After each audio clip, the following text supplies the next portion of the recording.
Hey everybody, welcome back to the Light of the Darkness podcast. I'm your host, Erin Edwards. If you haven't already, please go check out part 1 of the Moving Through Racial Trauma episode. In part 2, we'll discuss a little bit more about healing and coping strategies when it comes to racial trauma. Also, don't forget to stay till the end for our mindful moment with Thérèse Kempf. So I think Naiylah, you mentioned that the way people are responding now to seeing these videos and experiencing trauma, that is a form of trauma. People aren't able to sleep. They're just having these reactions that they're not familiar with.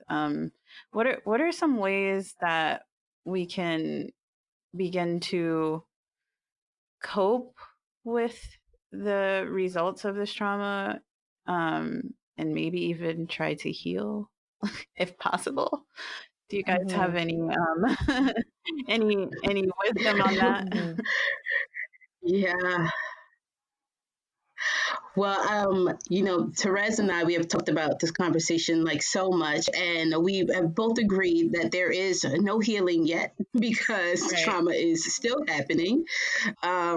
But what we can do in order to help us sort of move through these experiences, something that I like to think about initially is this idea of nourishment. And that is something that is really important in this because, particularly, and I'll speak to just really this week, there has been this sense of guilt, and talking to a lot of my clients around, like, I don't know that I can take time away from this. This feels too important for me to even care about myself.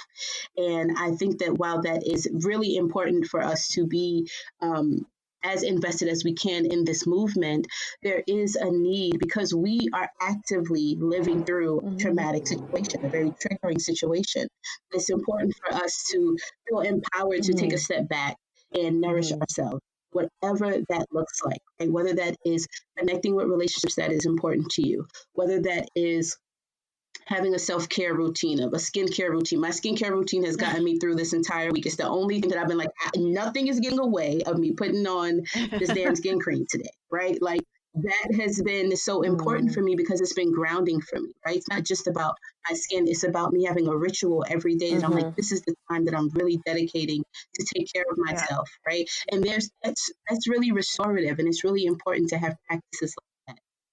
That can really sort of let go of some of that stress when we think about how we are actively overstimulated, overwhelmed, and on the ground, many of the protesters on the ground every day, the amount of energy that we're exerting to this cause to make sure that we're all safe is so important for us to take a step back and nourish ourselves throughout that process. And I encourage that even more for people of color, because we are experiencing so much sort of intrapsychic information from people, right? Like the looks that we get and like the conversations that we have to have and the heaviness on the Zoom calls when you're at work because people don't know what to say around you now.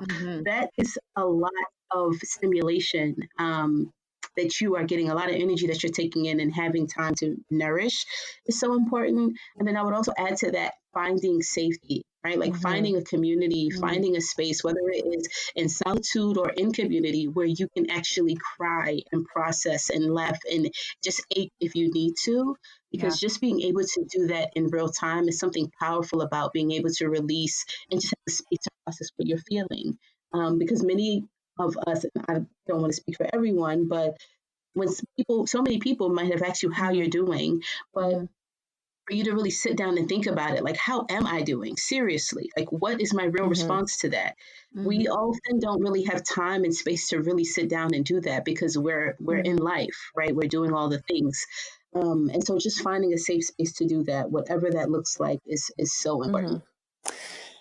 I also think that, and what Naiylah was saying about healing and, the trauma's not over. We were talking about this a lot last weekend. I think for me, language is so powerful. And as a therapist, I use that a lot with my clients, just to like name what's happening. So I think like the fact that we're like in a space of like naming and claiming this is traumatic, we're in active trauma right now. I think it just it can almost give permission for folks to be like, yeah, I'm not okay. And this makes sense in the context of what I'm going through. Instead of just acting like, yeah, like it's just been a really tough time at work this week or whatever. It's like, yeah, of course it is. It makes sense that it's been a really tough time. That's an appropriate reaction to what's happening. But yeah, to kind of echo some of what Naiylah said, I really think it is important to connect with your people, even if it's one person who gets what you're going through or someone online or something like that. I think that's really important because we can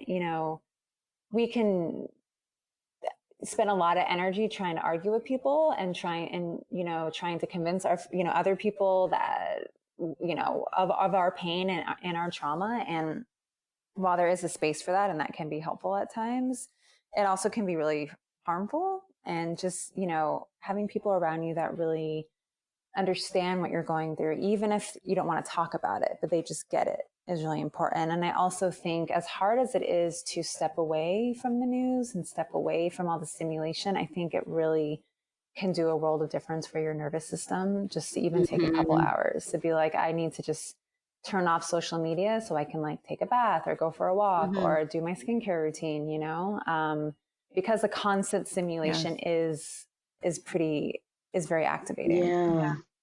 Yeah.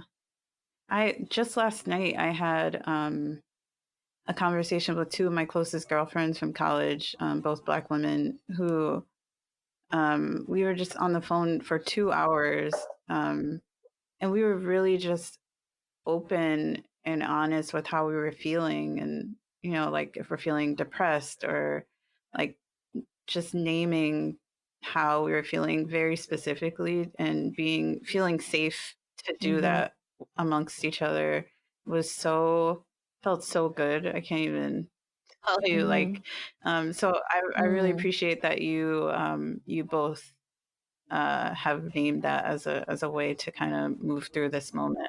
And I also think that for some folks, like I know for myself, I've been my mother is a Black woman who grew up in, Mobile, Alabama in the 50s in the height of Jim Crow. And, we have a deep history of racism in our family from that time period specifically.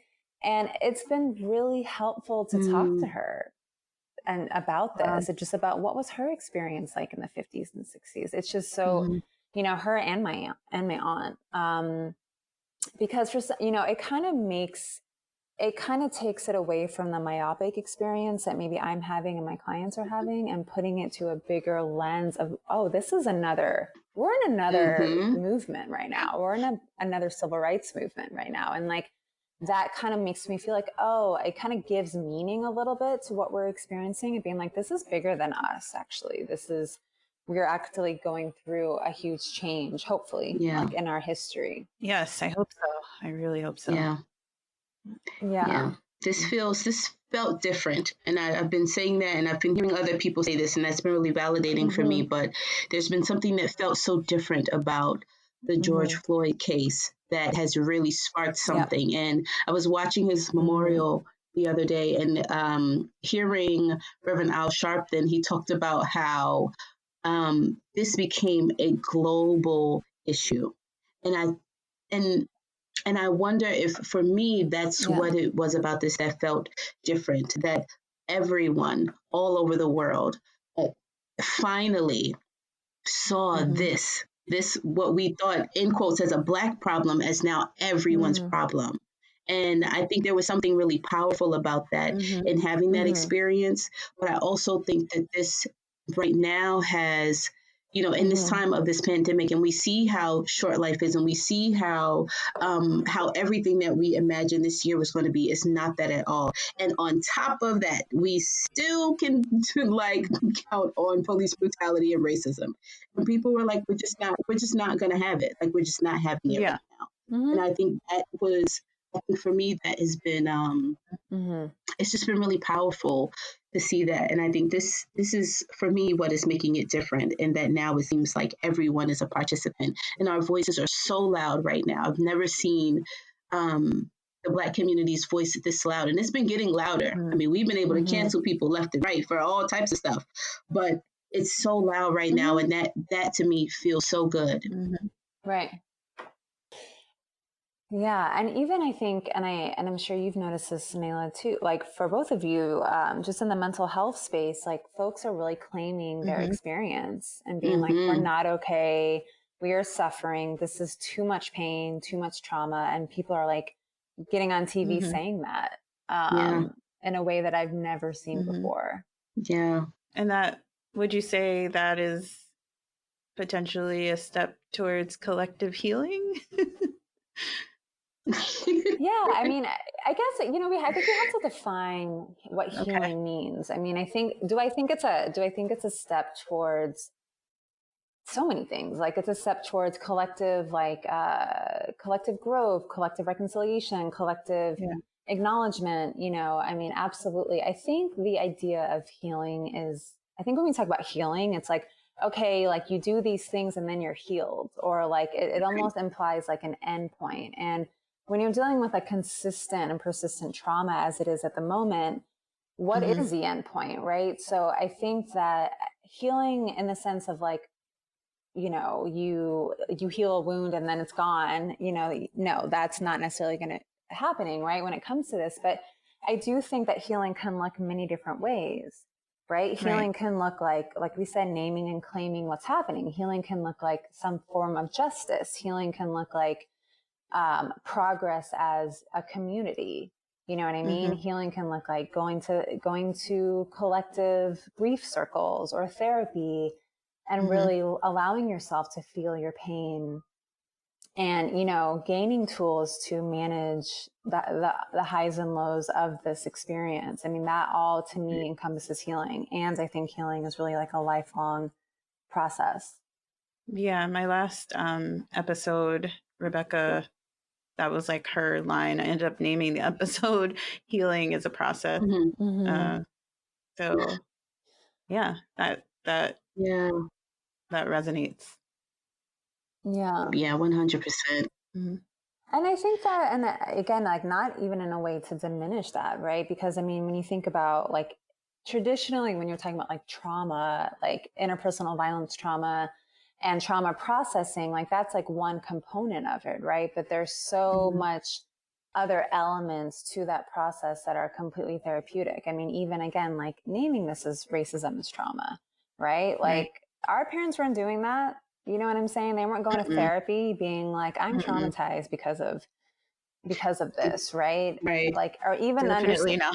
Yeah. Or like even understanding, and Naiylah and I were talking about this last week, even understanding the functionality of some of the coping, the functionality of the substance use or the alcoholism or the, you know what I mean? Like some of the things that we have as a culture, especially for Black women, right, have been completely pathologized and demonized. And now instead of being like, change your behavior, it's like, oh, what happened to you?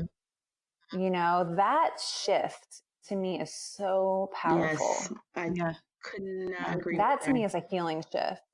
Yeah, I could not agree more. The fact that we are moving closer to humanizing each other, I think that is a sign that things are changing, and that, I think that is healing.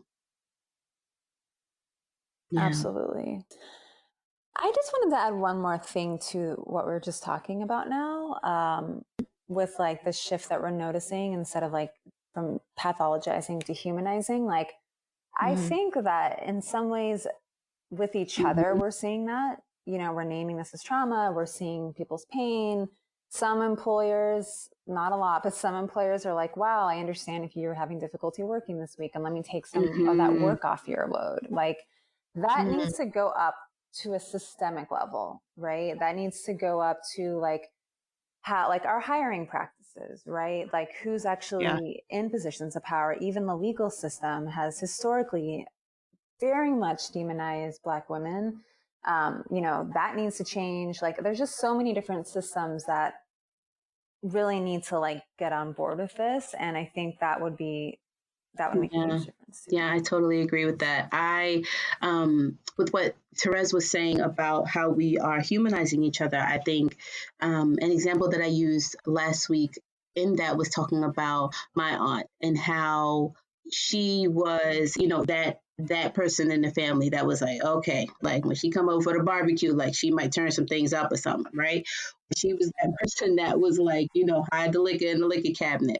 But it was for a long time, all we saw was the behavior. All we saw was the character traits that did not get along with, what we were trying to do, right? Mm-hmm. And what it didn't dawn on me that was much bigger than that until I heard her story about her being raped in the vestibule of our home.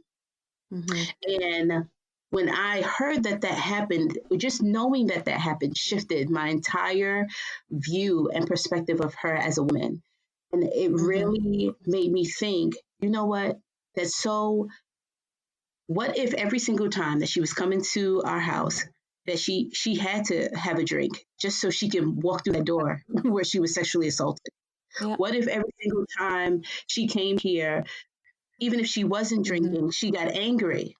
Yeah. Just because she had to be there and sit in this space and act like this, while the same space did harness love. And Mom was hilarious. She was so funny and we loved her when she was in that space. But she couldn't always get there because this also brought up so much pain for her. And just thinking about how, even in that moment, just knowing her story, I was able to humanize her, but without knowing that she was just going to be my crazy aunt, right? She was just going to be that crazy person that comes here and turn up the barbecue. But I think that we're now in a space where we are open to hearing each other's stories and also giving each other the benefit of the doubt, like giving each other this idea that maybe this is not just because our personalities are not compatible. Maybe this is not just because of something that you have to work on by yourself. Maybe this is in response to some other things that you have dealt with, but there was never space for you to deal with it. Right. And like taking off the idea that you have to be so strong all the time, I mean, really like creating space, and I think everything you said is just so powerful, and, creating space within our community to really hear each other, right. And to acknowledge the collective trauma that we've experienced. And I was watching a film the other day and a Q&A afterwards that was really talking about, Black folks in public, right? It's like having your children run around at the dinner table is like not acceptable. It's just, it's just not, right? And like, why, and like, what is that about? Why is that? I mean, I know I grew up like that, you know what I mean? And just like, how many things are we doing to just be seen as good enough, and, it's like, okay. And then that's just such a survival tactic. And to be able to kind of like get beyond that and actually have those more nuanced conversations of like, let's acknowledge our trauma and understand how it's impacted our, so many of our relationships and our lives still in the here and now. Yeah, absolutely. I actually wanted to ask you, Naiylah, you focus a lot on what you have called spiritual psychotherapy. And I was wondering if there's anything from your arsenal and as it regards to that, that you could speak to in terms of coping when it comes to trauma and racial trauma.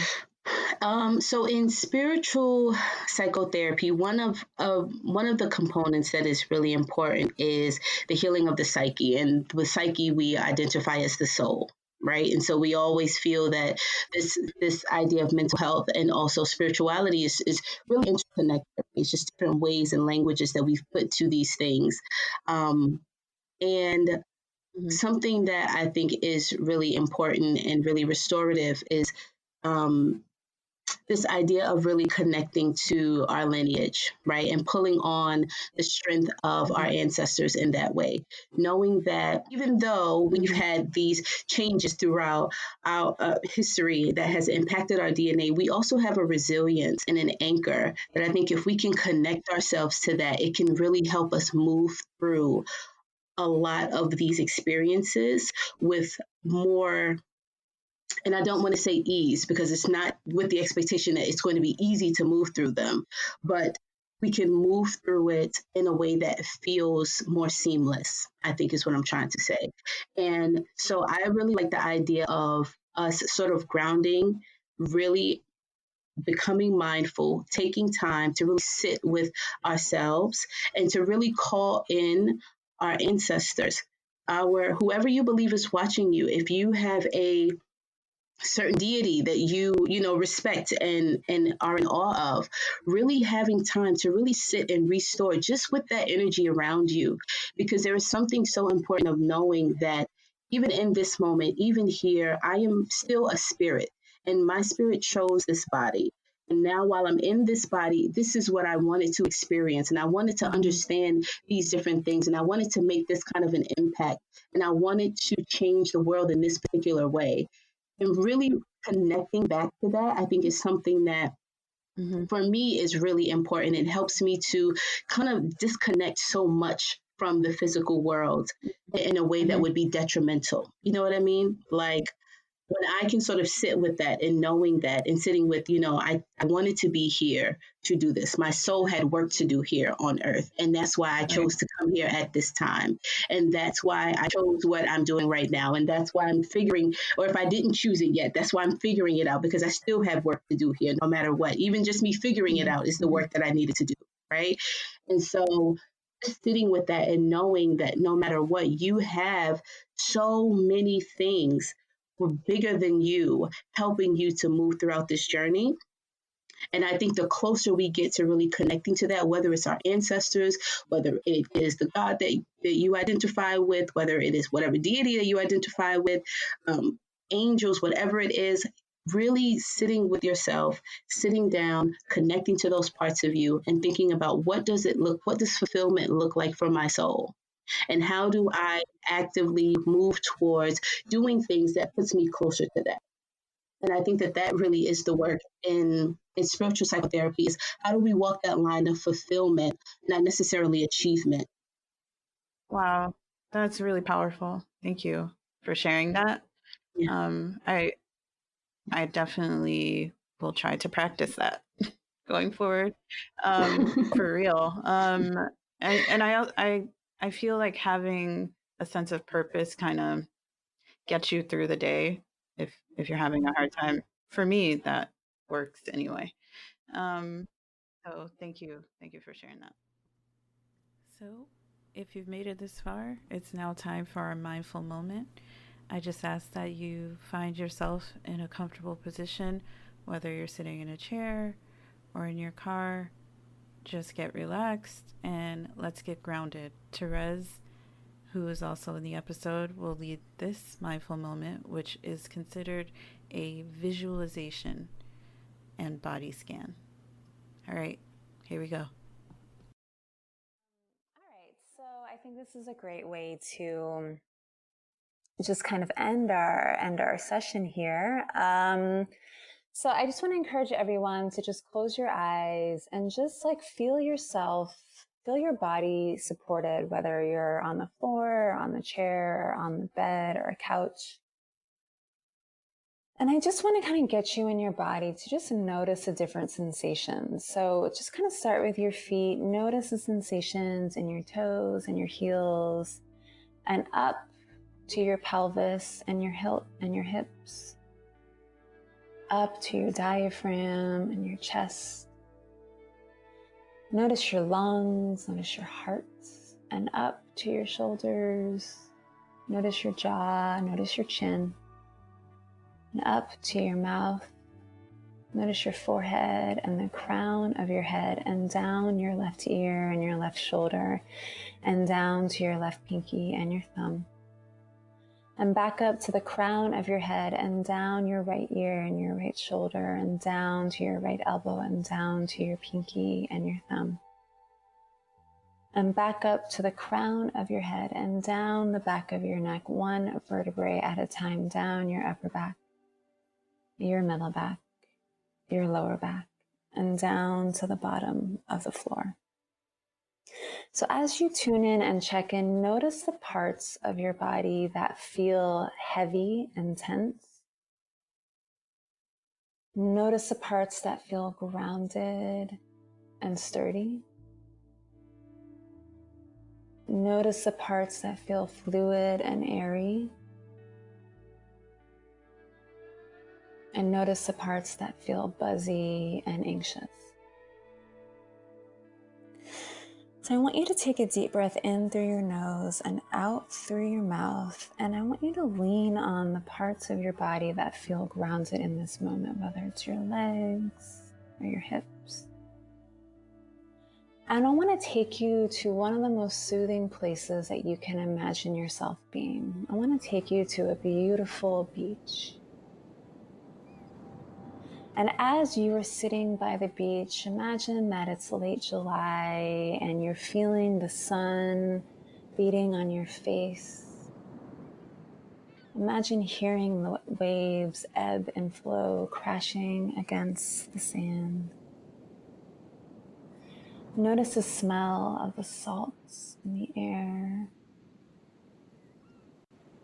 Feel the heats on your face and the sand underneath your fingers. And in this moment, as you engage in all the senses of being in one of the most beautiful places you can imagine, I want you to imagine the stress that you're carrying, whether it's in your jaw or your chin or your chest. I want you to imagine that literally evaporating from your shoulders and up into the sky. And as you listen to that waves ebb and flow, I want you to imagine yourself rocking back and forth to the rhythm of the ocean. And in this moment, I want you to imagine, what does it feel like to be free?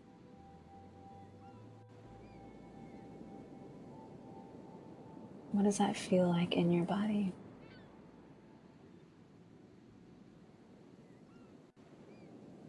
And as you imagine that, I want you to engage the senses once again, of hearing the waves ebb and flow. And imagine what it looks like and feels like to be free. Is there an image that comes to your mind? Is there a feeling that comes within your chest? And in this moment, you are free. And allow whatever comes to you to resonate.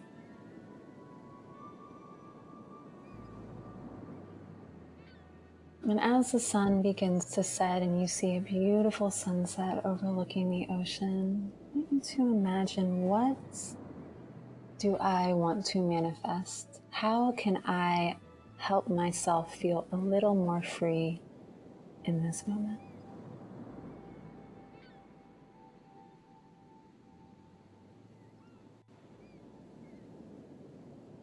How can I embody that?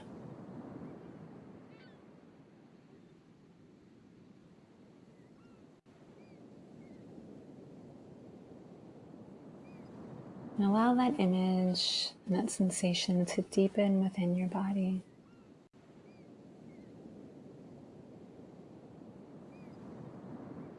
What does it feel like to be free?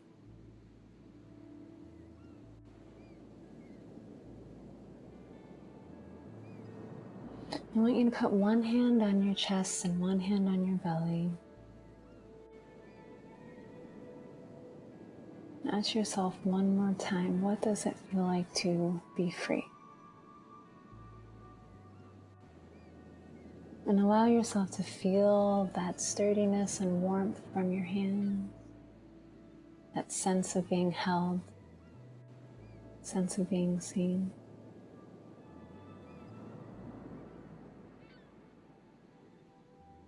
Another deep breath in through your nose and out through your mouth.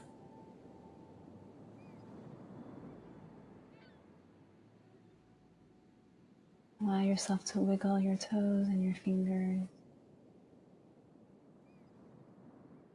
And when you're ready, come back to the space.